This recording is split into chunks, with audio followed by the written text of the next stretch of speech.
and let's go racing, folks, and it's a very even start from the entire field.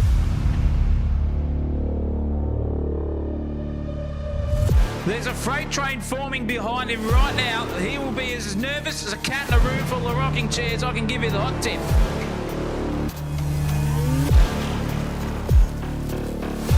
Sideways as a bishop on a chessboard. That was incredible car control.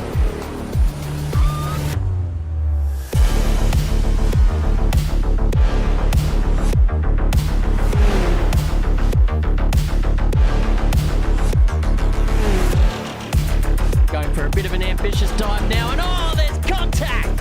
Here they come now around the final turn on the final lap. They're side by side. Oh, there's contact now. Someone is going to be hitting the showers early tonight, I'll tell you what. Crosses the line for P1. Brilliant racing. Absolutely sensational stuff. This is heart-pounding. This is nerves-rising. This is sensational TV.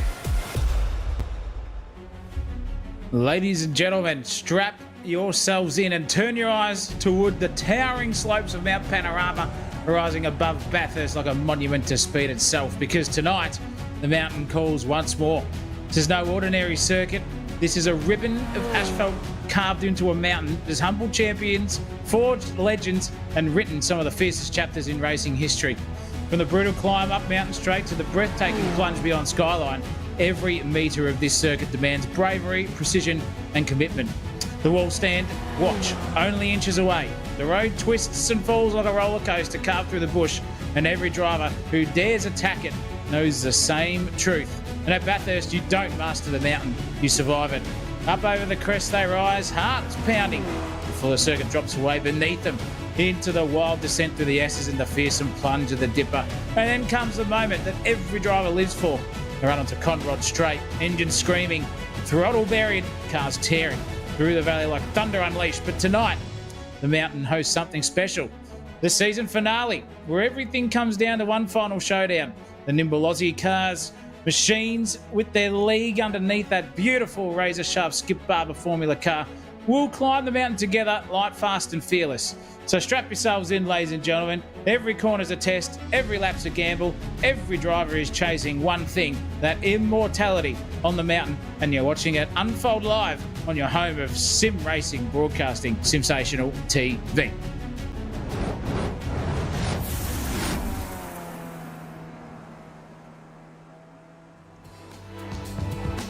Oh, yes. Hello. Here we go, folks. Welcome, ladies. Welcome, gentlemen. Welcome, Slipstream scholars, to Sensational TV, ladies and gentlemen, the spiritual headquarters of Australian sim broadcasting. My name is Chris Munro. I'm your host and humble historian of horsepower. Tonight, we tackle the grand finale of the Ozicar Skip Barber series. And we're better to settle the matter than the towering temple of torque itself, Mount Panorama, here at Bathurst. Now, joining me in the commentary gondola, as always, perched above the circuit like two mildly concerned kookaburras, is Zach O'Reilly. He once attempted to improve his race preparation by only eating food shaped like racetracks, and he did that for about 2 months. And by Thursday, he'd run out of options and is aggressively bending spaghetti. Zach, welcome aboard to the stream. It's the finale here of the Ozicar Sim Racing season 39 here at the Skip Barber series, and we're in for a good one. These little cars plus Bathurst combined is sure to bring some action. Sure is, Chris. Hey, good to be here with you, and great to be back at the mountain once again. And those carving sorts of SPC spaghetti noodles that I used to have, I thought they were tracks. They were actually the alphabets, and I just didn't know what I was looking at. That's why I thought every racetrack started with an A. But who knows what's going on. I'll tell you what isn't starting with an A tonight. Here's anyone on the top of the timing tower, because it is one S. Doyle there for his qualifying lap. This is one lap sprint out shoot. You get it wrong and you are stuffed. But it's Shawnee Doyle here at the top. He's leading the charge here by a good 2 2/10 over Mr. Stevens as Bernie slots himself into 6th place. This is going to be balls to the wall stuff. We've got a big one coming tonight. Yeah, that's right, ladies and gentlemen. Let's have a look at where we are racing from this evening. the beautiful sunburnt country there, zooming in to a little town in New South Wales called Bathurst, and it's the opening of Mount Panorama. That came up a little bit too soon, sorry, ladies and gentlemen. But prior to the European settlement, the area was home to the Wajari people, and they called this the Watchover, and it was an initiation site for young men. And I fear nothing has changed over the years, folks. It is certainly a place to test your skills, and they're going to be at it tonight, ladies and gentlemen.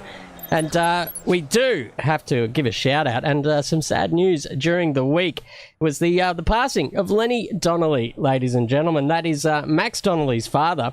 He had a huge passion for motorsport, competing in the New Zealand Targa Rally twice, and has spent almost 15 years as the backbone and brains behind Max's karting career, along with pit crewing for a number of race cars and supercarts around the OG Bay Park Raceway. So they will be certainly sad about old Lenny going to the other side of the of the existence here. But tonight's broadcast is dedicated to the big man, so hats off to him, and hopefully Max has a good race out there. Yes, definitely there, and condolences to Max as well. It's never an easy thing when that happens, especially to the most influential figure at a racetrack and in your life too, around the traps as well. And that's a quick kart there, mind you, as well, with superkart. So Max Donnelly knows exactly how to drive one, and he's going to be driving in spirit tonight here as well, watching onwards at the moment. So condolences to the Donnelly family, but this one's dedicated to you. We are here, and it is qualifying done and won, Chriso, and it looks like the usual suspects are at the top. 32.048 goes to one Adam Miles, and he is our championship leader and possibly the winner of this one, Chriso, for the time being. Yeah, it's by 0.6 as well. So not mucking around is Adam Miles, keeping up his consistency over this championship so far. And if we can, we'll get the standings up as well. We'll have a look how it's faring, and it is Adam Miles out in front by a fair margin as well, with the tight points standings in this championship. It's going to be pretty hard for the boys behind. Johnny Merritt, Sean Doyle in particular, Gardner, and all them are really close as well. But they're going to need Adam Miles to have a bit of a Barry Crocker tonight. Yeah, he is. He's going to have the DNF this one. 50 minutes of action coming your way, ladies and gentlemen, in the racing department. So it's going to be a big race event, and these Skip Barber cars, as we've seen throughout the whole season, have just been on a knife's edge when you push them hard. Sean Doyle is one man who does do that. Miles is cool, calm, and collected, driving within his limits, but sometimes has pushed it over as well, a la Oren Park a couple of times. So it's going to be a little bit harder than what Miles thinks, I reckon, here. And Johnny Merritt's hot on Sean Doyle's heels. Your top three right now on that timing tower are in order of the championship too. So it's looking pretty spicy, and with realistically a 50-minute race session here at the Mountain, we know what can happen, Chris. So we've been accustomed to it. Anything can come our way. I can give you the hot tip. Yeah, that's right. Bathurst can serve up plenty, and in these little pocket rockets, I suppose you could call them, in the Skip Barber cars, one little rub on the wall, and that can absolutely bend the steering arms. Excuse me, ladies and gentlemen, and send you back to the pit lane in a very slow fashion. So the opening laps are going to be vital in the way that Doyley, Merritt and Stevens, if they want to try and slot it up the inside there, they're going to have to do it quick, because I fear that once the big man gets into stride and gets into rhythm, it's going to be pretty hard to stop him out there in front. There will be a pit stop, guaranteed one pit stop, where you have to change the front two tyres. So there's a little bit of strategy involved in that, ladies and gentlemen. When they make that pit stop, will be all up to how far they can go on a set, and how far they can go with the fuel in the tank. Yeah, with the fuel in the tank, that's a big one as well, and especially when you go through the S's dipper section there as well. Very, very challenging in these cars regardless, and the tyres will be screaming to the high heavens out of Forest Stable. I can give you the hot tip. So it's going to be another little proceeding on who can get the best wear, the best fuel usage, and are we going to see some fast repairs done? I think there's only one for them tonight, so you only get one chance, basically, in the pits if you stuff it up, Chriso, and otherwise it could be good night, Irene. Yeah, you don't want to stuff it up. Even with the fast repair, you've still got to go through that pit lane and get it all sorted out. So it's not ideal at all for these guys. But we're going to have a rolling start too. So we something a little bit different. I think we had a rolling start last time, but we've seen some standing starts as well in this series. I'll tell you what, these Skip Barber cars are very slow off the line indeed. It gives you plenty of time to figure out who's going to lead into race one, into turn one as a commentator. So it's good to switch it up a little bit here as well with the old rolling start. See who's a little bit cheeky and can get the jump a little bit quicker than their competitors in front. Yep, should be interesting to see. And at this stage, it's looking pretty neck and neck. That safety car is short. There it goes. I was going to say pull into the pits for crying out loud. But it does. Luckily here, we are all ready and set, Chris. So the lights are about to go green and we're about to go racing for the 50-minute. Yeah, that's right. Buckle up, ladies and gentlemen. For the last time here in season 39, we have got green light racing. And it is Adam Miles that just slots over to the racing line. He's not too worried about Shawnee Doyle there. And Doyle slots in behind him with Johnny Merritt taking up that third position. Then we've got side-by-side action there with Harris and Stevens as well, just swapping positions. There's a car off in the back there. It's Henry. He's had an absolute shocker. He's all the way down the back and dropped the pace off the back of the peloton here. But going up the hill, it's Dan Stevens on the inside there, looking racy, and behind him there's Duke chimed in, and on the other side is Tim Harris on the outside. So they're going to go 2 by 2 into turn 2 here at Bathurst. And actually, Adam Miles has had a bit of a shocker. He's been sucked off up the main straight there, and it's Johnny Merritt that goes to the front, and Sean Doyle following him in. So a double suck away there up the hill, and I think this could be a bit of a setting the tone for this racetrack as well. Big long straights, and the slipstream is strong in these little cars. Looks like an absolute godsend there for Johnny Merritt. He went a trailer park girl move out around the outside. It was unbelievable. He just slotted himself there, said, thank you, mother, for the rabbit. Shawnee Doyle was completely off guard, and he's in the lead of the race, but he's got Sean back on his gearbox, and in the fence he goes. Oh my goodness me, has that already cucked his rear tyres and his suspension? Doesn't look too bad. He might have got away with that one but it's not going to be very nice when he comes down Conrod Straight. In through the S as we go now. This is where it starts to get spicy and dicey. You don't know how much grip these cars have got. You're going off the seat of the pants and the feeling of the wheels feelings here at the moment, and the sensors just start to come alive. We'll find out if the man in the lead, Johnny Merritt, has got some damage there, and oversteery there too for Harris. Goodness me, Barber nearly got a job done, but now we go down Conrod Straight, and it's a single file, a massive long straight and snake here of Skip Barber racing cars. Who's going to get the biggest suck here? We're about to find out. It's just ever decreasing here. It's under 0.3 of a second right now for Sean Doyle over Johnny Merritt. Is he going to make a move here into but into the chase? He goes. He does up the inside. Thank you, mother, for the rabbit. He's got that done. Now it's going to be a bit of Mario Kart style here. Who can get the mushroom back onto it? But it is going to be Sean Doyle who leads this lap beautifully, coming to a close. Cracking stuff there. Miles is just sitting patiently for third. Yeah, a bit of leapfrog action already. We've seen two changes for the lead. A little dummy there from Merritt saying, I might come into the pits, lads, but there are a couple that are coming in. That's Harris and Duke and Shepherd as well, all taking that early pit stop. So the top four charge on, and they are just getting a nice little lead out for Gavin Barber there in fifth position. You can see him in the background there, 2 seconds shy, and it's the top four nose to tail as they go up the hill for the second time. Now we're going to see it's going to be Adam Miles in the prime position for that second-hand suckage down up the straight as well. So he's got a nice big hole of air punched in front of him. Here goes Johnny Merritt peeling out of that slipstream, pulling up alongside Sean Doyle. Now up into turn 2. He's going to get this job done easy as you like. Adam Miles didn't think about it, just sat there in the slipstream, being quite patient here in the early stanza of this final race of the season.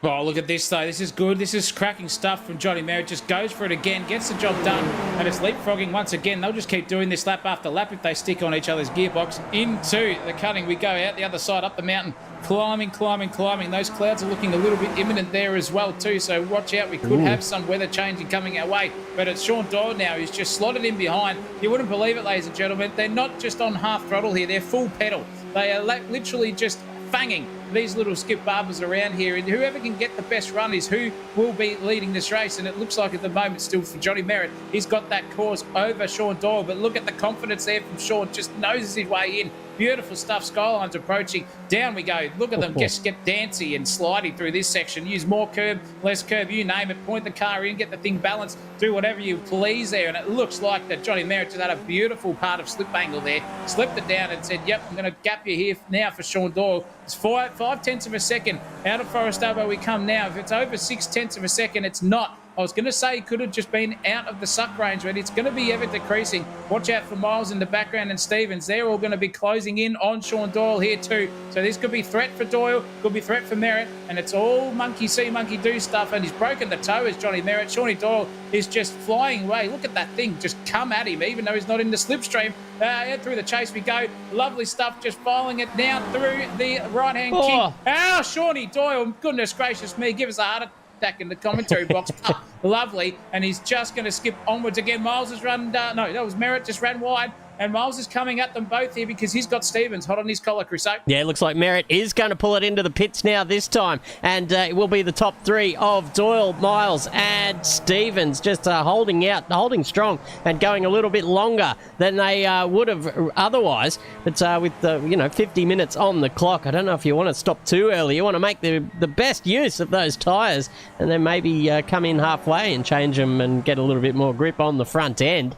But by then, maybe their ears are all buggered up. So who knows? These guys certainly know how to muscle these cars around a circuit. I have only done very minimal laps in the old Skip Barber car, so I can't really comment on that. But here comes Miles now. It's his time to attack. He's timed this perfectly. Up to turn 2. Here he goes and gets the job done before they even get to the braking zone. Not that there's much braking going on in these cars. It's balls to the wall pretty much the whole way around here by the looks of it. And it's all about just keeping the balance of that car perfectly in tune.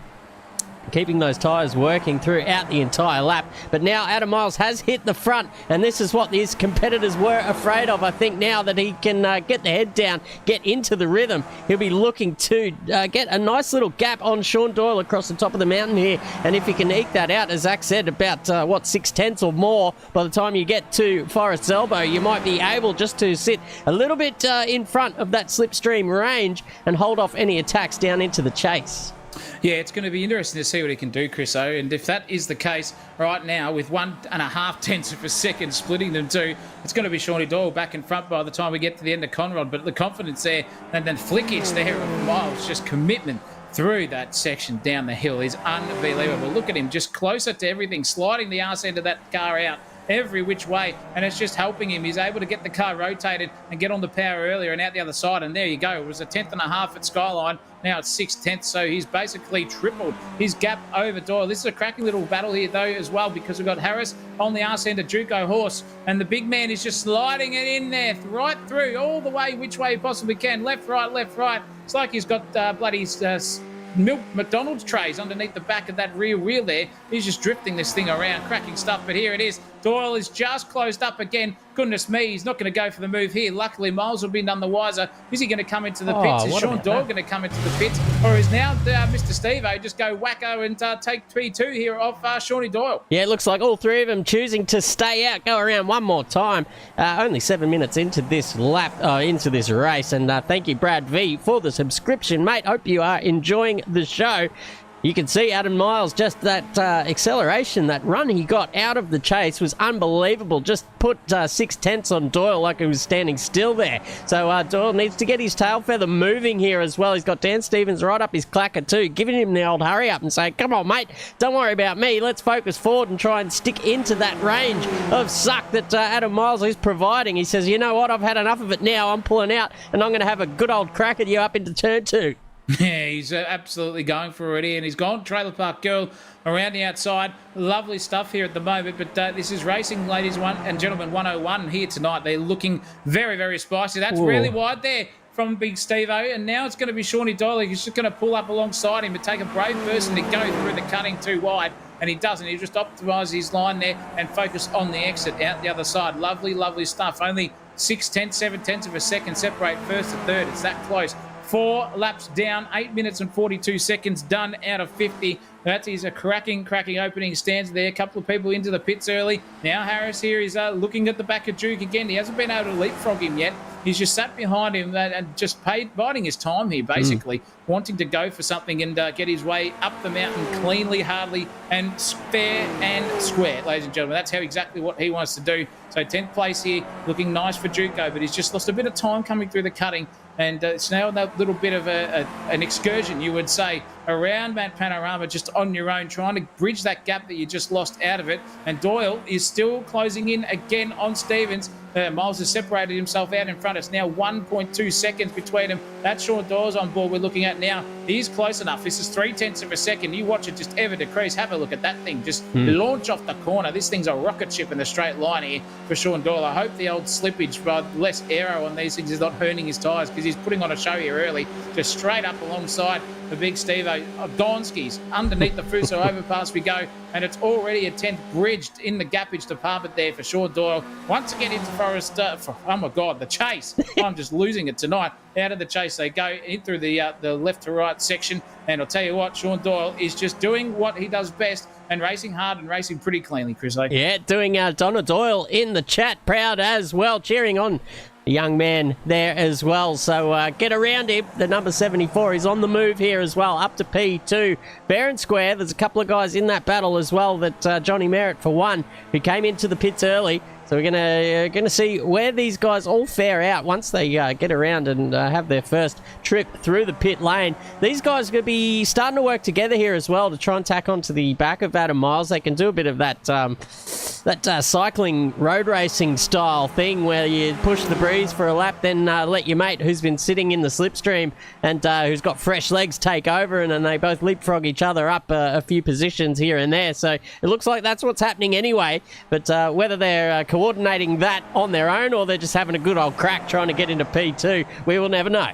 We will never know, but it's just a lovely little bit of fun there for these boys. They'll be loving it doing this, but they're doing it at the point of the track where it's not hurting each other in terms of the old lap time department. So that's why Miles is just gapping at the moment, but not by seconds a lap, only by tenths. So he's got the overall paces at him, and he's gone the long run because everyone else came in on lap 1 or 2 that was basically in front of him or close to him. So it's looking pretty good. You can see there from 7th all the way down to the last person on the grid of Ira Felberg there that they've all taken their stop. So it's Snell, Bowman, Barber, Doyle, Stevens and Miles not to pit as of yet, and they're looking pretty racy once again. Sean Doyle has just got this section of the circuit absolutely nailed. He always finds pace through here. He's just not as cautious. He's too cautious through here. He's just not comfortable sending it down here. And why would you? It's just high risk versus high reward if you get it wrong. But out of Forest Over, the man is just on a possessed demon charge. He just gaps them down and goes for it again. And I think we're going to see it again here, Chris. So this is just like Groundhog Day 101. Yeah, that's right. Leapfrogs away. Here he goes. Gets a really nice exit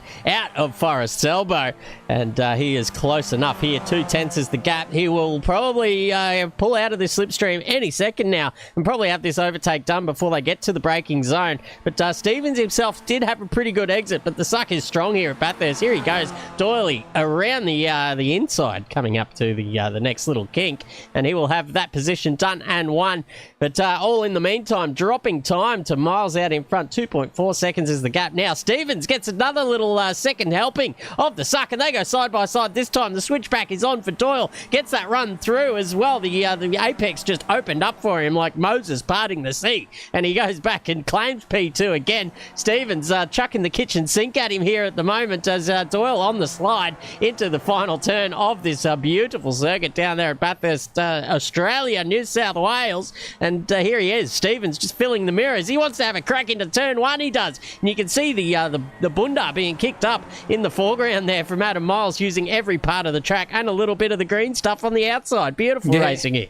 Dead set in the fair dinkum department. That was full commitment there from Adam Miles. But I'll tell you what, Steve-O read my mind. I was telepathically telling him to go back at him, and he'll learn for next time that he just doesn't have to go as late on the brakes, just as long as he's got a bit of overlap. But Shawnee Doyle let him go back through. But this is it here. What is happening again? Doyle's going to get the outside run. Is he full commitment? No, he's not.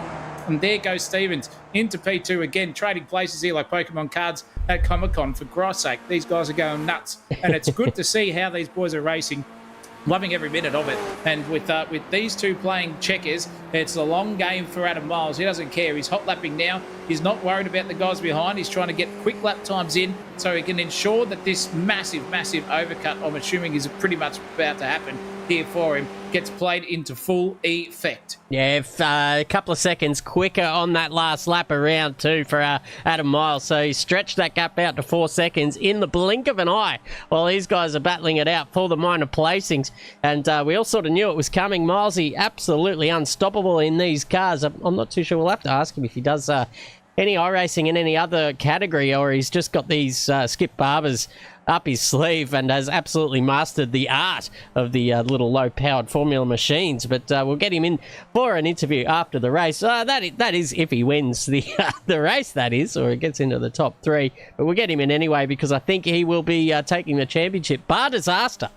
So we'll just see how that plays out throughout the night. 14, almost 15 minutes through as well. Coming up to the 20-minute mark. Still, most of the field have pitted in that early stage, so it was an interesting. We've seen interesting pit strategies in this league, Zach O'Reilly. There's been a few curveballs. Certainly caught myself by surprise at how these guys attack it. It's pretty cool, isn't it? You see them dart in at the end of lap 1. You sometimes see them dart in on the second to the last lap of the race, depending on it. But with these time certain events, you've got to make a decision because you really don't know until the final 2 laps when to pit. And there goes Sean Doyle. He's called it now. 15 minutes, 18 seconds on the clock. Donald, now you can have a break. Don't worry about him trying to switch back. Go for it because you've got no nails left, I've heard in the chat. He's in the pits. But now we've got Snelly Boy on the back of Merritt. Merritt is under all sorts. Snell has not got the pace here at the moment to take that position out of the left to right kink. Through the chase we go. Lovely bit of driving from John Snell here at the moment. He's up a couple of positions from where he started. Nearly lost it there. Could have commentated, cursed him as well. But this little battle at the back has just started to spice up a little bit here. Haircut in Barber is in front. Then we've got Vernie and the old sheep herder himself in Shepherd in 11th. And they're line astern by 3, ladies and gentlemen. Lovely bit of driving and stroke mastery in the old steering and throttle inputs here from all 3 of them. Sliding their way through. Shawnee Dole's just coming out of the pits now.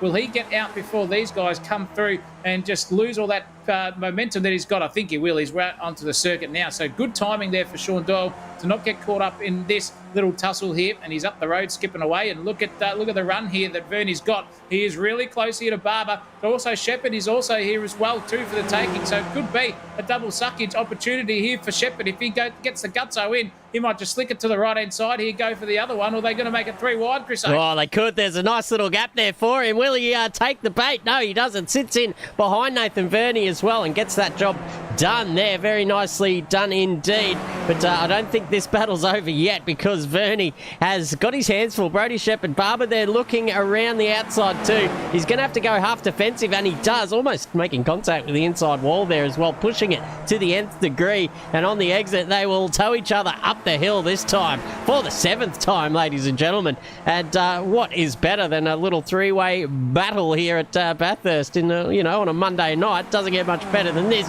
Vernie needs to shake these guys as well, otherwise this will continue on into the future. You can see Barber getting right out sideways too, throwing everything he can just to try and stay with it. The body language of these cars, absolutely insane. The way these guys drive it and sort of just back it into every turn, just hoping the front will hold on and hoping the rear will hold on when they gather it up. It's quite a sight to behold.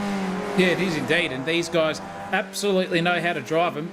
We've seen them go for it on the absolute limit at Oran Park as well. They were slipping and sliding their way into turns 1 and 2. They're doing the same thing here. It's unbelievable stuff. You can just see the commitment they have. It's like they don't even know they're doing it. They're just turning the thing, and I think the rear traction just does its own. That's how well balanced these cars are from the get-go. You can just drive them in a way that you might not normally do and get away with it. And look at Juco now. He's trying to defend here from Harris. Harris is going for the move. Is he lighting him up? No, he's not. They're just going to go single file again. And they're going to have to do it pretty quickly because that quick man in behind them there of Sean Doyle is back on the racetrack and absolutely sending it here. He's within 0.6 of a second. Bowman and Merritt have just traded places there. And Stevens, as well as Merritt, have come into the pits. And now they're serving their pit stops here. Miles is still the only one out there at the moment inside the top 3 to take a pit stop. So this is interesting stuff from Miles. He'll go the long way. There's Duke. He's going out now, so lovely stuff. And I'm sorry, Merritt did not come into the pits. Goodness me. It's Stevens. We're going to see where he comes out in relative terms to Sean Doyle. There he is there, and now it's going to be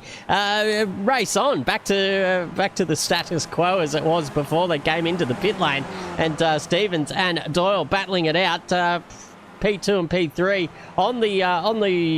in the net race, but up in front there's some guys that still haven't pitted. These two as well, Harris and it's Adrian Duke.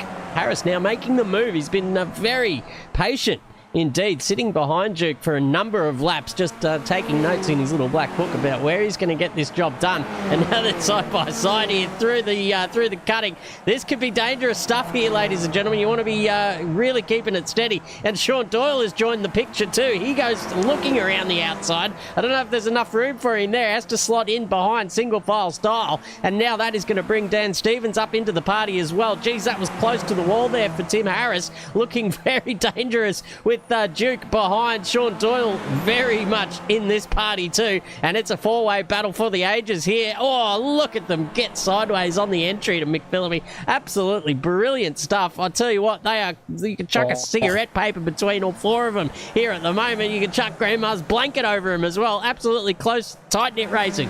Knitted and with fine wool as well is what their gaps are. Look at the commitment and closest to the wall there from Sean as well. Boy, oh boy, in the fair dinkum wall department there, that was nearly suicide by wall. I'll tell you what, he nearly got it done, but geez Louise, that was close. And now these boys are there all within a suck range of each other. Sean's the closest to the back of his man, which is Duke in front of him. Duke's about 6 tenths away from Harris. Harris is also a couple of tenths away from that man, David Bowie, sitting in there as well. So it's now nearly 4 or 5 car battle between these guys here on the circuit for a P3 potentially, and it's looking pretty good here for Harris. He's really close there in the foreground, but this is even better because around the outside, or up the inside if you like, for Sean Doyle, he hasn't got the job done. Bit of overlap there, and Steve-O is just trying to get himself back into it. Duke is defending for his life. Steve-O's climbing up onto the back end of this battle pack too, which Sean now has to look out for because he's a quick customer of his. But these boys here are now just starting to hold up Sean Doyle and Dan Stevens. So this is going to be interesting stuff. Who's going to play the checkers? Who's going to play the chess? Look at that, straight around the outside. Here now goes Duke on Bowman. Bowman's just a duck in sheep's clothing here at the moment. He's just hanging in the pond and watching them all go by. And there goes Sean Doyle and the old Steve-O straight up the inside, out of the way. Lovely stuff for Bowman. Knew his place on the racetrack, and he'll let these four just battle it out here for the next couple of laps. Yeah, that's right. And as they were all just getting stuck into each other there, Tim Harris has got himself a nice little lead over the battle pack of about 8 tenths, as you can see now in the background. Doyle and Duke resuming the battle. Doyle just with superior grip at the moment with the 2 new front tyres on. Can get that thing turned in, and away he goes. He's been battling his way through this little pack since they came out of the pits. Him and Stevens as well. Stevens now on the back of Harris. But we'll see how they get... it's not Harris, sorry, of Dukey.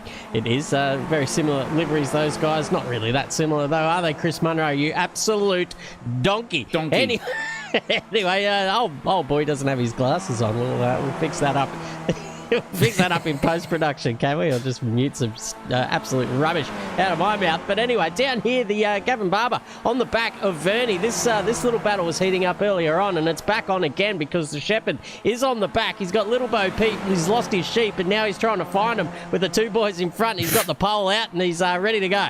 Yeah, he's ready to slap him into line. I can give you the hot tip. Look at him go. He's got Vernie now in his sights. He's got the old crosshairs out. He's looking to go downtown into Forest Elbow and get a run onto Gonod Straight. Lovely driving from all of them, though. Just full commitment through here. Slapping out the other side. Nearly oversteered into the wall there again, did Barber. He's pushing for his life here at the moment because he was in this 9th place where... he was in 8th, actually, where Vernie was as well. But now he's just trying to gallivant himself back further up into that top 10 position. He started in 7th, so he's on the prowl. But look at now Shawnee Doyle go again on Harris. Harris is just a sitting duck, and even behind him, Duco Horse has got the run. He's going to go for the outside run, I reckon, here too, on Sean Doyle. Doyle's going to have to look in his mirrors to go right, and he does not. He goes too far to the right-hand side, and it's going to be a bit of overlap, and even in the background as well. Stevens gets through on Harris, so Harris has lost a couple of positions out down Conrad Straight. and he's just now on the prowl again. But is there going to be a bit of a fight back here? No, it's not. Sly and Astern, single file stuff here from those two. 2x2 Noah's Ark, in fact, into the final corner. Equally spread apart as well on the racetrack. That is lovely stuff. It's like they're doing a procession of flying in formation here, but they're on the racetrack, and it's looking pretty nice here. I think big old Harris is going to go for the move. No, he's not. He thought about it. I could tell he was just thinking half about it there into Hull corner. The mountain straight we go, and now this is the perfect time for Harris to get on Stevens and for Duke to get Doyle. This is all trading places. We've got third and fourth going at it, and fifth and sixth right at the same point on the racetrack. Where do you look here? This is unbelievable stuff, Chris. It's great stuff. We get a wide enough camera angle, we can get them all in at the same time in the same shot. Beautiful stuff there. You can see in the background Tim Harris, very patient as well. I don't think he's going to do anything silly here. He's just going to bide his time, wait for that opportunity to come about, and just fill the mirrors of Dan Stevens in front, and just to let him know he's there. And if he does make a little mistake, he'll be certainly plugging that hole with the 093 car there. So he'll be on his way for sure. Down the back, it's Barber and Shepherd still at it. Couple of tenths covering them, and as soon as I say that, he's dropped another 2 tenths on him. So that's out to 4. This is the closest battle on the circuit at the moment. Dan Stevens looking at the back towards Tim Harris. You can see how close they are. You can read the little Lexus badge. You can always see the whites of his eyes there behind the lid. And through this very, very risky part of the circuit, we're coming up to now down through the S's here at Bathurst. Chooses to avoid the curbage there as well. Probably a smart idea. You don't want to be dicing to... Geez, that was real close to the outside wall and the inside and the outside again. Tim Harris pushing it to the limit down into Forest Elbow here, looking backwards, and you can see the ground made up there under braking. Really nicely done there from Harris. He's in that 4/10 range. We know, we've seen it happen before. You can be up to 6/10 behind and still make up that ground down the main straight with the length of it plus the slipstream aided. I'll tell you what, just doesn't have the same pace as we've seen like Sean Doyle's had in the earlier stages of this race. Was managed to make up a number of positions. I wonder how much aero these guys are running on the setups out there. Zach O'Reilly, possibly a few going for a higher downforce, which means a little bit more drag down the straights. A little bit more drag, but you also got to optimise that exit too, and I think that's what Sean Doyle was good at, but he just struggled there because Duke got him back, and he's now in third place. Harris is looking at fifth place here with Stevens as they file onto the front straight away once again at Bathurst. This is a good little battle from both of these drivers. They're keeping it clean and very, very mean. You just don't know who's going to pass when. I thought Sean Doyle had it covered on Forest Elbow, but he might have just done a little bit of a setup tweak in the pit stops and not giving him as much front straightaway limitations into downforce. We'll find out, but he's got a great run now. Up the hill they go. We're not racing in slow motion, ladies and gentlemen. This is full pace here, and it's Sean Doyle just lining up the inside on Duke. He's got him already. This is going to be a 10th and a half, maybe 2 tenths by the time they hit the braking zone. That's how powerful the suck is. It's about 3.5 tenths, ladies and gentlemen, by the time they go with the blimp cam or the chopper cam, giving us a good view of both battles. And there is a beautiful move up the inside from Harris on Steve-O. He's got that job done. Thank you very much, he says. I'll have that one too. And it's just switching and toing and throwing once again. She climbed the mountain here. You just get into this little bit of the track and you always clench your buttocks. I can give you the hot tip because you just don't know if you're going to make it in there. If you break 1 metre too late, you're in the wall on the outside, Jamie Whincup style. And if you break a little bit too early, you could just absolutely stuff your whole run up this hill here because these things have got such little power. It's all about momentum, and you can just see that Duke has got a lot of pace here. He's full on. He's come to it here at the moment. His car has just lit up in the pace department. He's got Sean Doyle all over him for measure in the old pace department too. So it's not easy going here for Sean. He thought he was going to get a comfortable second, but I'll tell you what, Duke is fighting it out. If these two keep battling on and try to do it too hard, it'll invite Harris and Stevens into it. And look at the commitment through here. Unbelievable out of there. They've all made a pit stop apart from Miles, and I think it was Verney as well, or Bowman, sorry. So it's now hairy stuff. Look at that, just goes for the ultimate exit there. Does Duke, did just break a little bit earlier, did Sean Doyle as well, and it's got him a good chance here just to file up alongside him.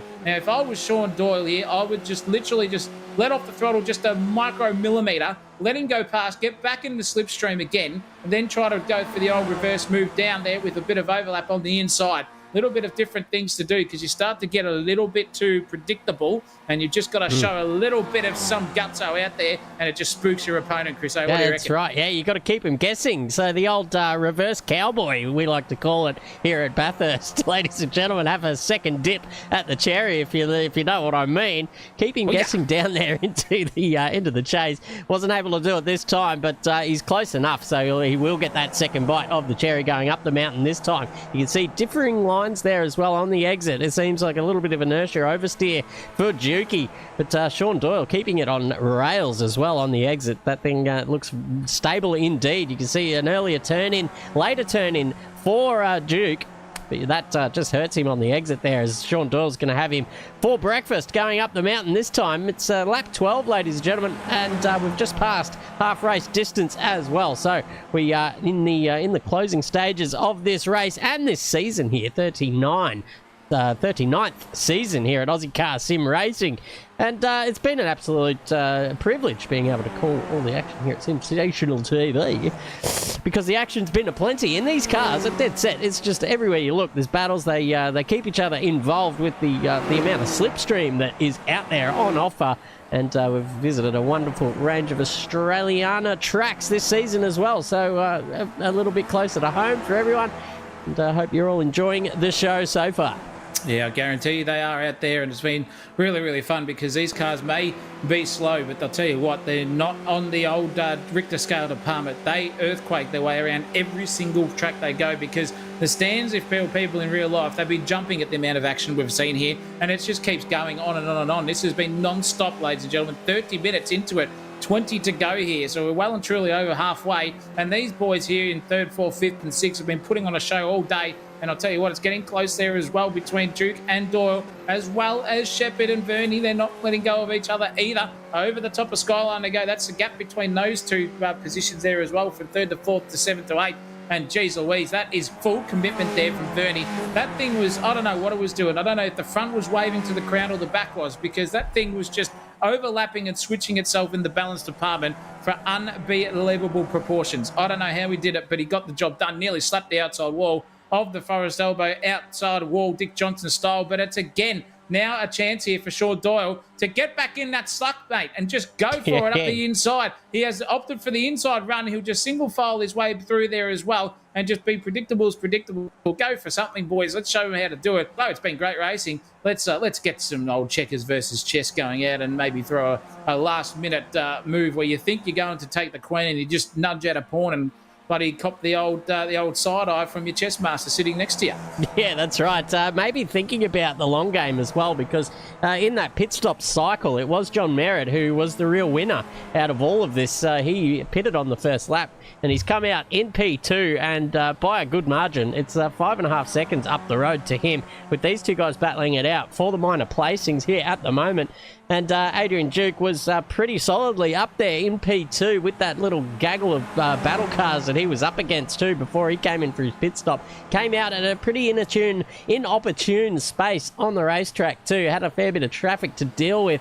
Cars that were around his pace as well, but it took a very long time to get past all of them. And now he's done it. He's up into P3, but Duco is not going to let him go, as we've seen before. He'll just stick under that rear wing and make life difficult for Sean Doyle in front of him. So P3 maybe looking up to P2, but it's a long way up the road to Johnny Merritt, who's sitting there and enjoying a nice little 5.5 second gap to this little battle pack indeed. Let's go back here, because it's been Brodie Shepherd that makes up the ground in the first sector in this little battle against Verney. Verney on the slide there too on the exit, but across the top and down the back, it seems that Verney really starts to put the pedal to the metal, and certainly going down the hill. We saw over the last couple of laps that gap stretches back out to over 7/10. But then Brodie Shepherd gets his old Bo Peep pole out and reels him back in. He does indeed. It's got the old hook on the end of it too. Yeah, it does, yeah. Pretty easy to just hook onto the rear wing or the roll bar on the top of the helmet there structure as well, and just to hold on like a bloody what do they call that thing with dinking, as you used to do on your push bike back in the day. Yeah. You used to hop onto the back of and just hold on for dear life and go at 60k an hour, and then just slingshot past him as the thing stopped. That was some good old days back in the country, and these boys showing us that it can be done even without pedal power, just full engine noise and pedal to the metal action. Lovely stuff. Barber has not let go, though, of Shepherd, and it's been great to see these boys race around. It's great to have you in the chat there, Mrs. Donna Doyle, as well. Thank you for the compliments. It's been a great racing entertainment for you, as you've said, and we make it all entertaining for you. So thanks, Donna, for the cheerio there in the chat. Yeah, absolutely. We love our fans out there in YouTube land. So thank you very much indeed. It's easy to come by in the entertainment stakes when these guys serving up this kind of racing. Here goes Stevens having a dip down the inside, but it is the switchback on for Harris. The side-by-side almost banging wheels now into the entry of turn one. It's going to be poor old Harris on the inside. You don't want to be there going up the hill. You need every ounce of momentum possible, and it's going to be Stevens who has that, but he compromised his own entry a little bit as well. Could have taken a little bit more of the track on entry, but he's certainly there, and underneath the rear wing, getting a bit of that suckage up the hill. I don't know if he's going to be close enough here to have a dip into turn two. If he just sticks on his rear, he could probably get him back down on the way down the hill again. That's certainly where he goes. But has a go, gets out of the slipstream, pokes the nose up, and says, "Thank you very much. I'll have that one. My good fine sir," he says. Through you go, and no complaints there from Harris, because he knows he will get his opportunity again. All he's got to do is stay there and be thereabouts and on the trip down the hill, and you will have your chocolates and possibly be able to eat them too. He will be, and the big question is what happened to Juco, because he was right on the back there of Sean Doyle. He was battling away, and he's just fallen off. It's now a good 5 or 6 seconds. Oh, sorry, there's Duke. I'm talking about the wrong bloke here. Goodness me, I've lost the plot. I thought, there he is. I couldn't see him, and I thought he was the one in Stevens' name. That's what I was going with, but this battle rages on here. So does the one up the front as well, and Harris is right there on the gearbox, and a little bit wide there. That's just on the point of not. You would have been clenching a little bit through that section up over the curve. Down Skyline we go.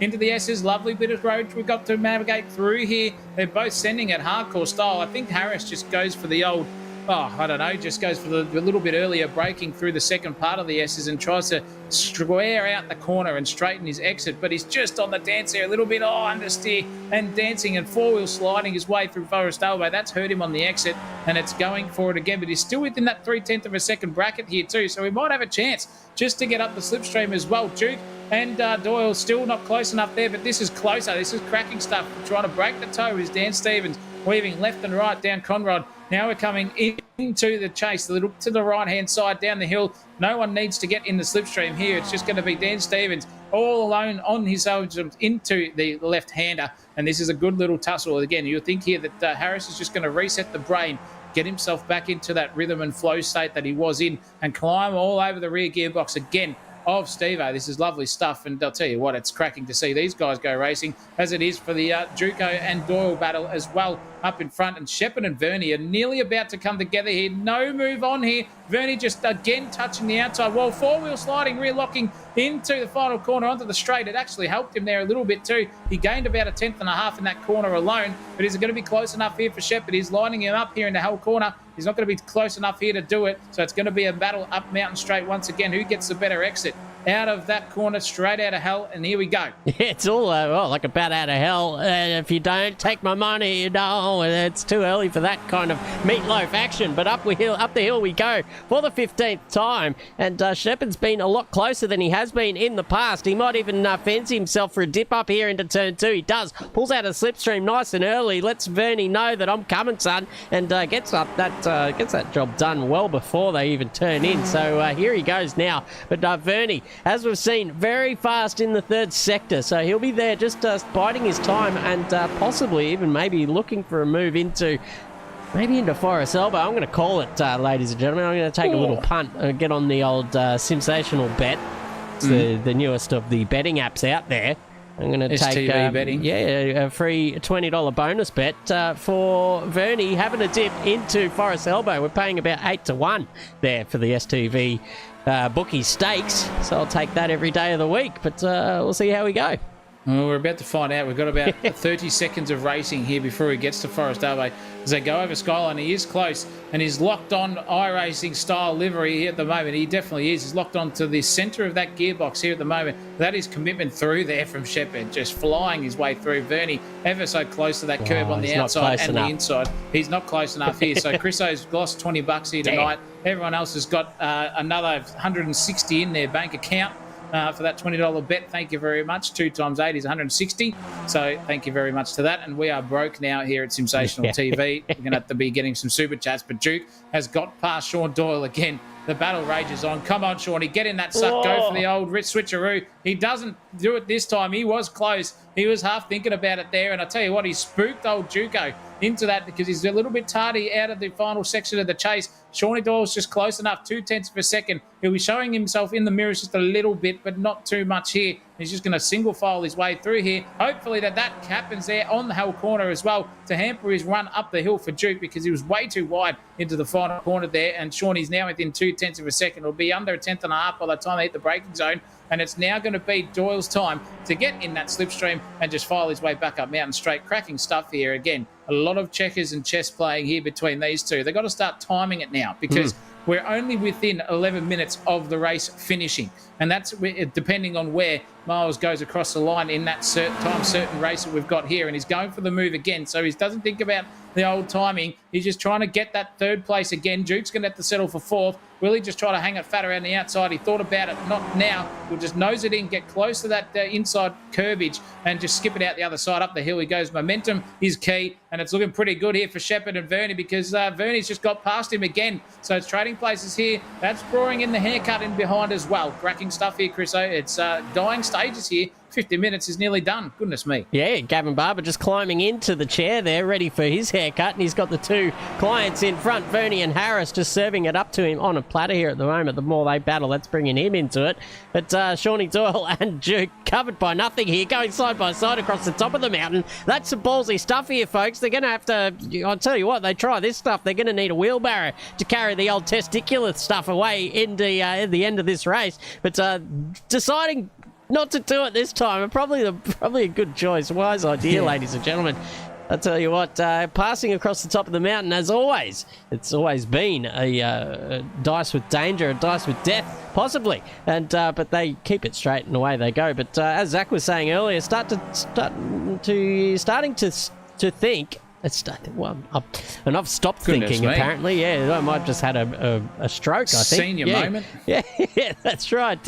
It's time to start thinking about, that's what I was trying to say, is where they're going to be going in the old leapfrog department. They're going to have to start doing the math and saying, well, if I lead this lap and I get leapfrogged on the next one, then they're going to have to start counting forward like they do sometimes in the old NASCAR short courses where they just have those little leapfrog battles where you lead for a lap and then you sit second for a lap, then you lead, and that's just how it goes. You've got to start thinking about it now because if you time it right, that can be the difference between second and or third, or fourth and or fifth, or in this case here, fourth and fifth. No, third and fourth. Yeah, it's Doyle and Duke here, third and fourth.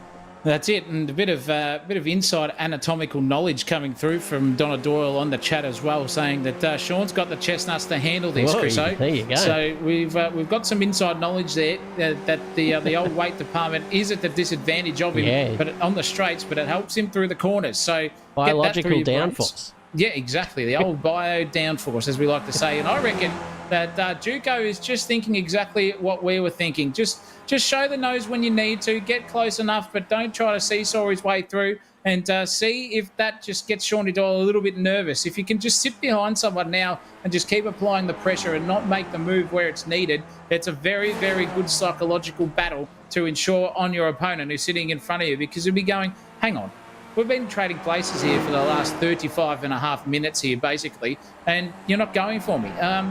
Do I just push a little bit harder through here, or do I hold up, or do I not burn my tyres out? Does he know something that I don't hear? What's going on? And then all those questions just start to unravel in your head, and you could be up for a bit of a switchback move here, which is what Shepherd is trying to do, because he's got a very, very loud and noisy buzzer style in his rear ear at the stage, and he can hear the clippers coming. He doesn't want to get Sean by him at the moment, does Shepherd over Barber. Barber just wants to get in there and take the old position 8 off him, because Verney has held on here for dear life. He's done a very, very good job in 7th place as we cross the top half of the mountain. Lovely bit through McPhillamy in the great section. This is great stuff coming through here. Into Brock's skyline we come. There's 3 line astern here. Juco's still 3/10 away. Harris is 3/10 from Steve-O, but it's closer here between Barber, Shepherd and Verney. This is coming close, ladies and gentlemen. Goodness me. The commitment's there. The clouds have gone over the sun at the moment. The grip could start to rise again, and the confidence will do exactly that, Chris. I hear for the last 7 minutes of this race. 7 minutes to go, ladies and gentlemen, getting to the pointy end. And I'll tell you what, Gavin Barber just on the back here, looking to strike. He might have the old mullet hairstyle as well. A bit of added downforce at the back there. It's good to have in these kinds of situations. You can see in a straight line, just a little bit slower, so possibly just getting slowed down by the old haircut. But up the front here, it's Dan Stevens on the back. He's got Adrian Duke in his sights, close enough to have a dip. Doesn't do it yet, but we've seen in the past that Tim Harris, just a really patient driver. He'll sit there and wait for the perfect opportunity to strike. As we hit lap 18 here at the moment, so only a couple to go here as well with, what do we got, 6 minutes up on the counter to go. It's about 3 laps, if depending on where Adam Miles is. Tell you what, he's 39 seconds out in front. That is absolutely alien stuff, folks. Forget about Full Disclosure, the movie, or whatever the hell Trump's going on about. It is the proof is in the pudding here. There's aliens amongst us, and this man is one of them. Dead set in the fair dinkum department. He's right out there and proving us all, humbling everyone in this server as well, and showing everyone at home how it's done. Has he pitted yet, is the question. Oh, that's a good point, ladies and gentlemen. There's aliens out there, and then there's also the opposite of aliens, so just a mere humans with small brains, and one of them is sitting right here in the commentary box. Yeah, and it's talking to the man who just spoke, ladies and gentlemen, prior to me speaking right That's now. Right. Unbelievable scenes here for Miles, because he hasn't pitted yet. And with, I think it was 20 laps or time certain here for 50 minutes. So it could be interesting to see if this man comes into the pits right now, or if he goes one more time on the timing tower. He can go around another one and then pit for the final lap. But 39 seconds begs the question to us, unknown here in the commentary box, what a pit stop covers in the old time department. That's it there. And what? 13 seconds roundabouts in the pit lane. Oh, sorry, in the pit stop. So stationary, yeah. Yeah, stationary. So add whatever it takes to get through. I'm tipping her. It's usually around about 30 seconds, isn't it? I think it would be about that. And he's in the pits now. Good timing here for the big man. So now he's coming in. This is 1.8 kilometres of racetrack. Only separates Adam Miles. Hopefully he didn't speed to that pit lane. That looked very, very close to doing so. That would have been spelling absolute scenes there for the big man. But now he's stationary, and that kilometre distance meter is ever so closing. And Johnny Merritt's just been racing around by himself for the last 25 minutes as well since he came out of the pit. So he's done a great job here. And it's only under a kilometre now. Waiting for the big man to move there in the pits. He's still stationary. He's up on jack stands here at the moment. This could be a little bit closer unless he just goes now. It is. It's 500 metres, half a kilometre separates these two from a separation of pace. And it's now held corner versus the final corner is what separates these two. Now for the final 2 laps of the race, Merritt has got a mountain to climb, figuratively and timingly speaking, to catch that big Adam Miles out in front. Unbelievable stuff. And that is a huge, huge gap there for him to climb back. Halfway up Mountain Straight already is Miles over Merritt, but this battle here is not over yet. No, that's right. 14 seconds, well, 13 seconds is the gap out in front, so still alien stuff. They might have to get the old FBI looking into that one. But here he is now. Verney at the back of this little trio. Shepherd at the front. He's got Barber there as well, waiting to lop the top off, give the old skin fade a crack.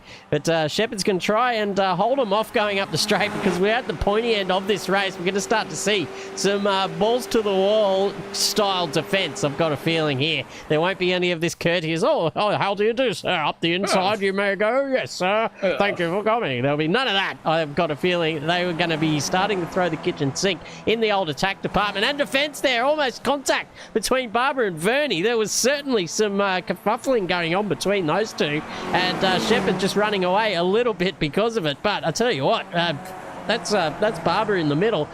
He's the meat in the sandwich here at the moment. Vernie looking very aggressive and racy here with a couple of minutes to go.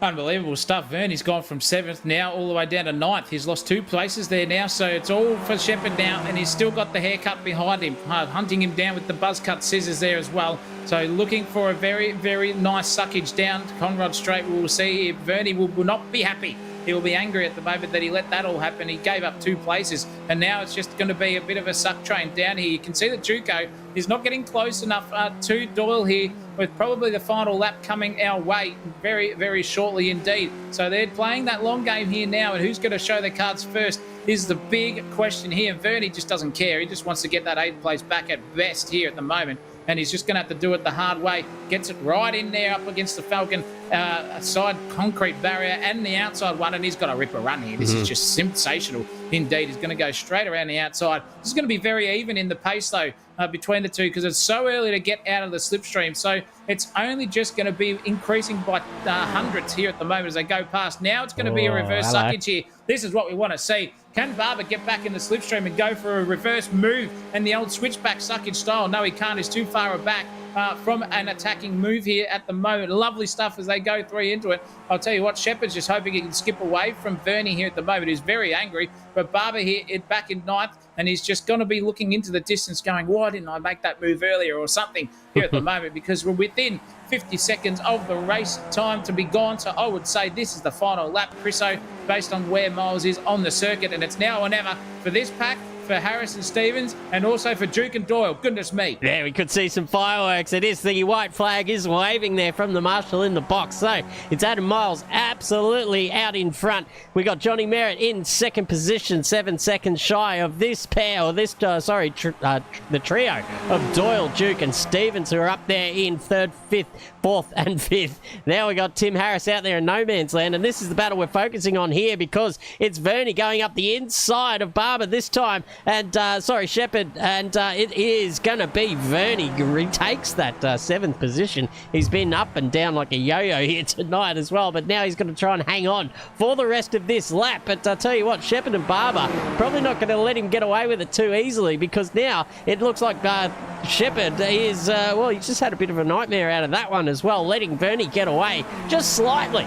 But will it be enough? Who knows? Let's go up the front, because this is the battle for the final position on the podium. It's Duke all over the back of Shawnee Doyle, who has chestnuts that need to be carted around in an absolute, a wheelbarrow. So we're going to see him. He's got the biological downforce happening, and he's had a really good run there through Sector 2. Will it be enough to hold off a fast-finishing Duke down the back straight for the final time? We're going to have to go up the front and see where Milesy is. He's just coming in through the chase as well, so we'll give him some screen time as he comes across the line. But down here, it's going to be an absolute drag race down to the chase for the final time. Scenes here at Bathurst. It is separated for the final step on the podium by a 10th and under now. And this is Sean Doyle's time where he wished he didn't get in front 2 laps ago, because there goes Juco Horse. Straight around the outside he goes, which will be the inside. We'll see where they finish. But this alien has just come from Mars, Jupiter, Saturn, and another galaxy here tonight. Slapped it into P1 for qualifying. Slaps it over the line in P1 by 11.5 seconds. Adam Miles take an absolute bow, and congratulations on the championship to you as well. And it looks like that Johnny Merritt's going to get across the line, but I think Duke has got 3rd place secured here. He has. He's got it over Sean Doyle, and he is going to take the final step on the podium for season 39 at the end. And Doyle, a gallant effort there in 4th position. Stevens and Harris are still yet to cross the line, only separated by a 10.5 as they do it line astern. Cracking stuff from them, and it's not over at the back here as well. Jeez Louise, that was close, but not close enough. This is on here because you can see them all come across the line within 2 or 3 tenths of a second. Shepherd comes out in front, hurting the pack straight through there, and then it's Vernie Barber for 9th place, and Benny Wheeler will secure top 10 here as he finally rounds his final procession lap here under racing conditions at Bathurst. Donnelly, a 11th place for him, and his old man will be looking down on him with a big smile as well. Warren Henry also too, gallant in 12th place. Bowman, Snell and Felberg round out the finishes here tonight. Everyone who started finished the race, Chriso, and no big crashes. That's the first time at Bathurst I've ever seen it happen. Yeah, no big crashes at all, come to think of. Only one car off in my memory, and that was into turn one, and that was, I think it was Warren Henry. Had a bit of a shocker there on the first lap, but apart from that, they kept it mean, kept it really clean, and for the proximity of how these guys were racing, to come away with that, like no incidents whatsoever, that is an absolute triumph of modern day sim racing. Don't see it very often, ladies and gentlemen, but that is a clean slate here for the final of the Ozicar sim racing. Skip Barber, season 39. It's a lot of seasons, folks, and we're going to have this man in the box soon enough. He will finish off his race, and he will make his way up to the comms box to let us know what's happening in season 40. He will be there, and it'll be good to see what's going on in his brain at the moment. Had some computer issues too coming into this race, did Mr. Fellberg as well, but we do have one driver in the waiting room ready to go. That is Mr. Adam Miles. Cannot drag him up into here, so we're going to have to go and join them down there very, very soon for the Podium Probe, ladies and gentlemen. And I'll tell you what a race, what a fantastic finish to this season. And some of the cleanest, meanest and hardest fast car driving I've ever seen in my life here as a compatriot of Sensational TV. Has been bloody brilliant. But we've got to get down there, Chriso, and chat to these blokes on the podium and have a chat to the man who puts it all on, Ira Felberg. Yeah, let's get down there in just a moment. Give us just a quick second here, ladies and gentlemen, while I fix it all up and get the audio running. Adam Miles is your winner. Let's drop down. I can drop myself down into the right one. Here we go. Ladies and gentlemen, we are now in the Podium Probe with our winner tonight, not only of the race but of the season too. Absolutely, congratulations to the man, the myth, the alien in the chat. Everyone's suspect of your human lineage, mate. Congrats on the win. Yeah, thank you. That went pretty much as planned. Qualifying went really well, and then got my head down early on and just trying to build a gap. It's the way to do it. Good to see, mate. You absolutely smashed him out there, and it was just clean air, clean racing. We're wondering if the old lap one end of pit was going to be the call, but you decided to do it on the second last lap there and come in. Was that always the plan for you?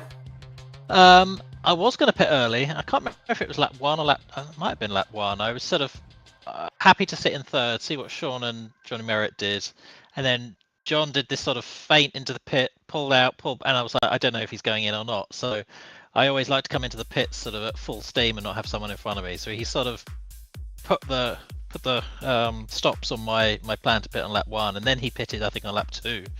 Yeah. So I thought, okay, I'll do a couple of laps with Sean, and then see how it goes. Built a gap. I think Daniel and Sean swapped places, got a 1 second gap, and I was like, right, well, there's no point stopping now. I've got out of the slipstream, might as well just get heads down. Yeah, that's right. Once you were clear of that slipstream, you were off and gone, just walking away from the guys, and they were kind of battling it out as well for the scraps. So once it was in the rhythm and out there, you were off and gone. So what's the what was I wanted to ask you as well? I was talking to the chat earlier on. What are you exclusively Skip Barber racer, or you get out there in other categories as well? No, I'm pretty much 95% Skip Barber. Maybe a couple of the special events I sort of keep my eye on, do some years, and then I did another Sunday Night League, which used to be Skip Barber, and then they switched to the F4, so I did the F4 for a couple of seasons. But I just much prefer driving the Skippy. I think I'm quicker in it than I am in the F4, so join as many Skippy leagues, official races, and things like that as I can. So 95% Skippy. Yeah, I was browsing through just on my YouTube feed. There was a Skip Barber League happening in the middle of the night, so I was like, let's see where this is. I think it was a European league or something, and there was your name up the top of the timing tower, and I thought, there we go. Old mate does the rounds in the Skip Barber, just cleaning up trophies wherever he goes. Yeah, that'll probably be the German, Swiss, Austrian league, the ACHA. There you go. They abbreviate it, so that's a good Monday night one. We get a good 25-30 drivers out. Yeah, it was a big field. Yeah, good competition there. Yeah. Great stuff. It was very good. Very good stuff. We're going to get to our third place getter in this one because bloody Johnny Merritt has not decided to turn up. So it looks like you're on here, Juco. Well done, mate. That was a brilliant strategy. I called it, not bumping yourself up, but I called it that someone is going to just not keep going, slipstreaming side by side, overtake position down the Conrod Straight, up into Forest Mountain Straight as well, and just do that lap after lap. Someone was going to blink and just feign it into existence, and you did that beautifully there and got the job done there on old Shawnee Doyle. That was a cracking race. How did it all feel for you? Yeah, there were a couple of games of chess out there. For a bit, me and Sean were working together to get away from Tim Harris and someone else, Dan Stevens, yeah. Yeah, we'd work together, like drafting each other, and then I knew there was no point to kind of race him. Like, I might get in front and then, I might pull half a second, but then he's just going to get it back. So, just chilled out. I did a few fakies just to see if he'd get unsettled. But no, he was rock solid, and I think he knew my plan. But there is a trick that the straight is long enough that if I drafted him early enough, he could draft me back. I'm not sure if he was counting on that, but I've accidentally done that before and gone too early. But I waited like halfway down the straight to really use that draft, and he was expecting it, and I don't know how exciting it was for you guys, but that was I was hoping to execute exactly that, and it worked out. Yeah, we were certainly excited about that. We actually gave it a little nickname. It was the reverse cowboy. That's what we've come up with for that move. So hopefully we can remember that for the future. But yeah, certainly exciting to watch you guys battling it out, and looking forward to a bit more of that next season. Yeah, absolutely. I don't think I can pull that trick twice. So I've used it up now. Yeah, usually the old reverse cowboy is good for one, and then give it an hour or two and you're ready to go again. I reckon a race at Fuji Speedway will give enough long straight enough for the old reverse. I don't know what you call it over there, Chriso, the reverse sushi or something like that. Reverse samurai. That would be 100%. A reverse samurai. Yeah, for sure. And I reckon that's another one as well. But cracking stuff. Congratulations to you, Juco, and congratulations to you, Adam, on the championship win as well. It was beautiful stuff there, dominating most of the races this season. Didn't have it all your own way, but you bounced back with beautiful courage. So congratulations, ladies and gentlemen. Give a round of applause to our championship winner, Adam Miles. Chriso? Yep, just queuing that up in the old sound effects department. Big old round of applause from our live studio audience here at Sensational TV. Who else we've got in the box, Zach O'Reilly? We have got one Ira Felberg here, the man who puts it on. We've got Max Donnelly here too, Chriso. Could be interesting to have a chat to these two fine gentlemen. That's right. Take it away, Ira, mate. Congrats on the season. 39th of Ozicar, and it's been a raging success from our view. Yeah, so I don't know. Is my mic working? Can you hear me right? Yeah, mate. Yeah, we've got you loud and clear. Yeah. Oh, I had to bail on the PC because it crashed straight after the race, so I moved to the laptop. So sorry about that. Jeez. But there's another great season. Just wanted to say quick thanks to all the drivers who, without them, there's no show, and obviously without you two guys, there's no show. And just want to say thanks for all your hard work during the season. I've thoroughly enjoyed watching them all back, and looking forward to another season 40 in 2 weeks' time. Absolutely, mate. Thanks for having us. It's been a blast, and getting to know all the drivers and their little quirks and how they go about racing has been a pleasure as well, Zach O'Reilly.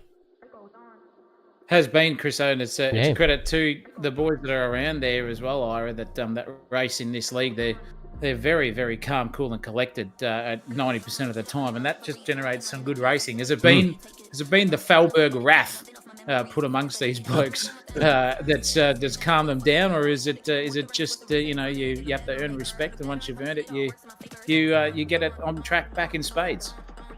Yeah, well, look, it's a bit of all of that, to be honest. And I know some people think I'm big nasty, but look, the problem is, right, someone's got to enforce the rules. We have very few rules, actually, but very simple rules.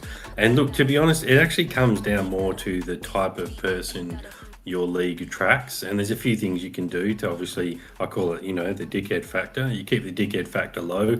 And like, for example, the entry fee, even though it's only a small amount, you'll be surprised like how many people, how much that actually does work, because you get the people that are committed and the people that are interested in just like having a good race no matter what.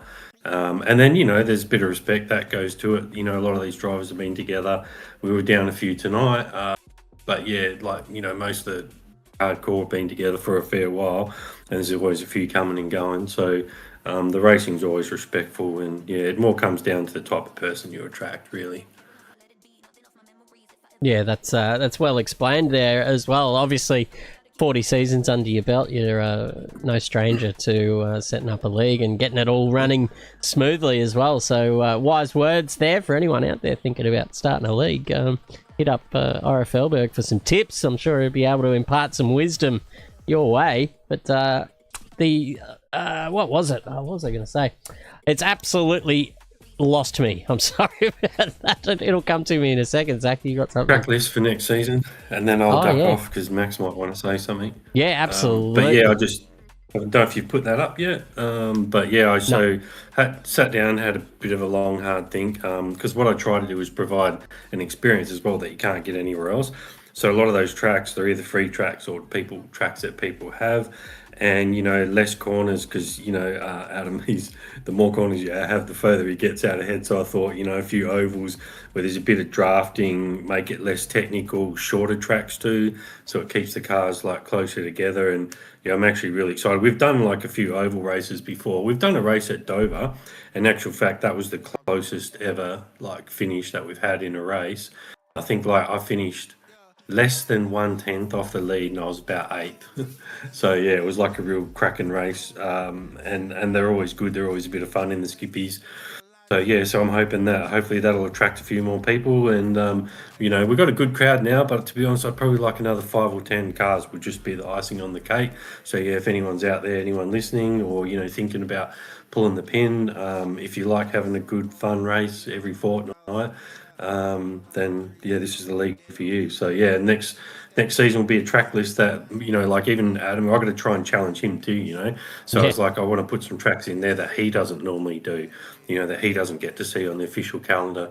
So yeah, so I'm really looking forward to it. Should be another good season, and yeah, we've got the track list. Really. Yeah, got the track list up there on the screen now. A bit of last minute scrambling there from myself. We've got Charlotte up first. Roval, no chicanes either. It's just going to be Suck City around there. We got New Hampshire as well. Chicanes ruin tracks. Sorry. Yeah, well, especially with those bank corners as well. It's going to be exciting as buggery. Then we got New Hampshire as well. Road course with the South Oval. Daytona, a staple of Roval racing as well. We got Dover, as you said. Then Phoenix and Indianapolis road course to finish it off. That's going to be exciting. Actually, I'm going to be pumped for that season. Ira, well done on that. What are we calling it? It's the Roval season.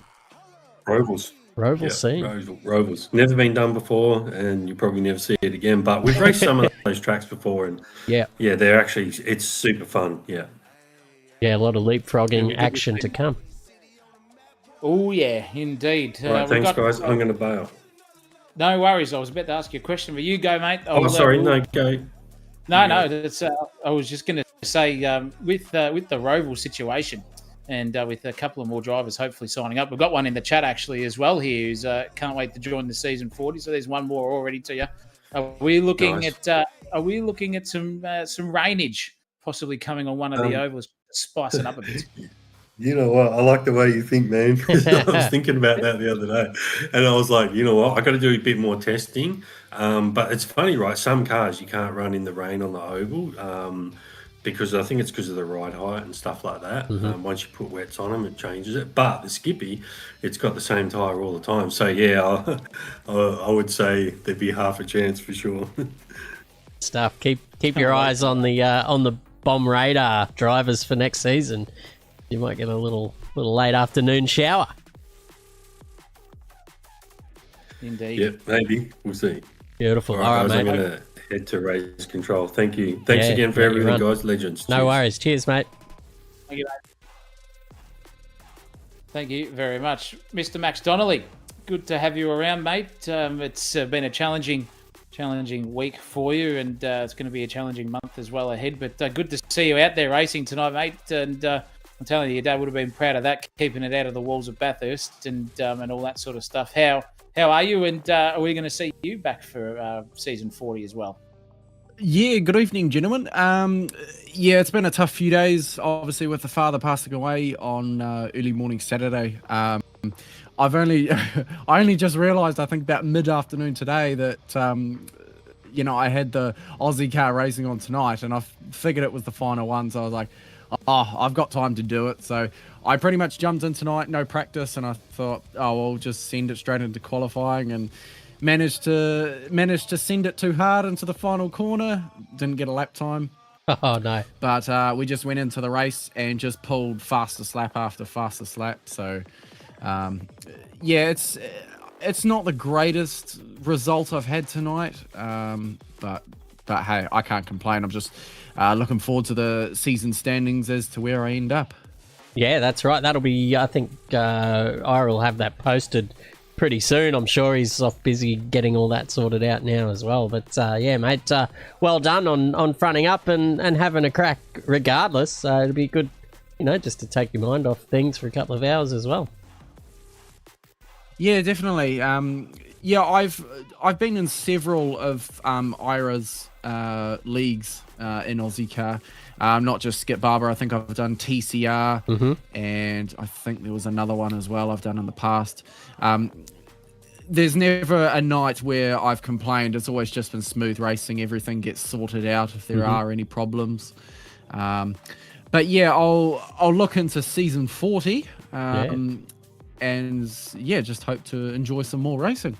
Yeah, it's going to be tight for the next one by the looks of it. We often talk about the slipstream and just your basic road courses. And I mean, Bathurst has a pretty long straight, but really nothing in comparison to what's going to be coming up in season 40. So it's going to be some absolute balls to the wall racing. So I'm looking forward to calling all the action. And I'll tell you what, as a driver, you must be just frothing at the bit to get amongst it.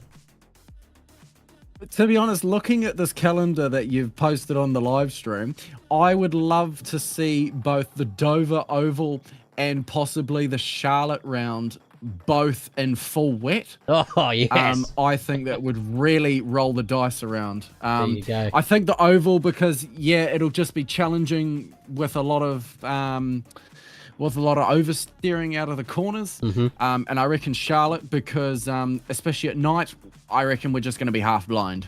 Yeah, that's right. With all the rain. There's a certain art to it in oval racing as well, just controlling that oversteer, that sort of inertia where the rear end just wants to go, not under power, just having the bit of weight back there over the rear axle wants to overtake as well. So a deft touch will be required, and I mean a fair bit of luck if there's going to be some precipitation about as well, I assume. Yes, absolutely. I'm looking forward to it. I might have to do some testing, I think. Yeah, a bit of certainly. Yeah, get to know what you're in for. But yeah, mate. Well done on that. And Zachariah, have you got anything for the big man? Supercarding, mate. Well, it looks Oh, of yeah. it on that. I think that's correct. It looks like one, unless it's a completely wrong card. Is that what you envisage yourself in on the weekends, other than playing pretend racing cars here, or is it a different class altogether? So I get involved in supercarts. We've been doing that for probably since about November of 2024. Our club usually runs about 6 times a year, and we're on the same races as car meetings as well, obviously. We have classes ranging from international, KZ2, we've got Rotax DD2 lights and heavies, and we've also got the standard Rotax lights and heavies as well. The cart that's pictured in Discord, that is a Rotax DD2 light. currently, at this point in time, I've competed in quite a number of races where my overall podium rate is at least 90%. Nice. Anything outside of that has been a DNF and a fifth. Not bad results. Not bad results. Are you going to get out there on the international stage at some point in one of the DD2s and have a fang? Maybe come down to Melbourne, mate, at Todd Road in those things. Go for a KZ2 maybe as well and just have a crack. Yeah, well, yeah, thinking about that over my future now, you know, with the old man not here, it's just trying to figure out what I want to do from here. You know, it would be nice to race in Australia, but unfortunately they don't have DD2s on the big oval, on the big courses over there. So, yeah, I'll have to have a plan of what we can organise in the background. Very good, mate. Very good stuff. That's all of my questions run out, Christopher. My brain has entered after 9 o'clock mode, so I'm absolutely nowhere. What about you? Yeah, no, I think we've got all bases covered there, and we can check out after a successful. You guys' brains are fuddled by 9 o'clock. It's currently 20 past 11 here in New Zealand. Oh yeah, but you Kiwis do it differently over there. I'll tell you what. You guys won't be able to drive anywhere soon anyway. You got no fuel. You'll be at home at 24/7, mate. Just work from home. She'll be right. That's all right. Plenty more sim racing then. Yeah.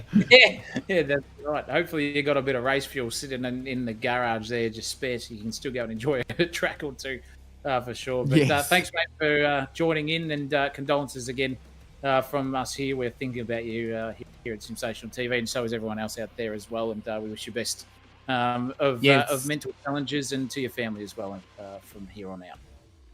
No worries. Thank you very much, guys. And yeah, thank you for hosting the live streams for this season. And I hope to chat to you guys next season.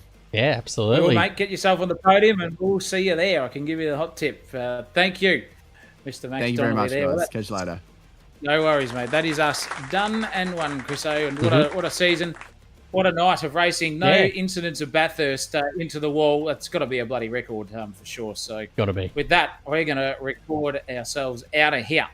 And it has been a big thank you to everyone out there, viewership land. Good to see you all there. Brendan Hack, Donna Doyle, Lindsay Muddle in there as well, and a couple of new folk there too. Thank you to our sponsor, Speed Nation, ARD Importing, SDT.com.au, and Bilko Pack as well. And big thank you, as always, to the man who puts on the show, sits next to me in the commentary box, Christopher Michael Matthews McConaughey Munro, Mudflap, as we like to call him. All right. Oh, yeah, that's what he says when he gets the old spirit level out and cuts that fringe of his and gets the old mullet in check. Little reverse samurai. He looks like, the old reverse samurai. Shit. Word of the night. He looks like a man. If you want to know what this man looks like at the moment, if you're in Melbourne and you're a local, just go down to Brunswick. And any haircut down in Brunswick there, he'll just fit right in and give you the hot tip. But anyway, enough about him. He's had too much airtime. Love Brunswick, of course he does. Fuck's sake. Good night, ladies and gentlemen. I've been Zach O'Reilly. You're not. Christopher Munro has been himself. And from us here at Sensational TV, it's been a Sensational TV production. And until next time, ladies and gentlemen, you know what to do. Keep it flat out. Sensational TV YouTube channel. Don't fucking miss it.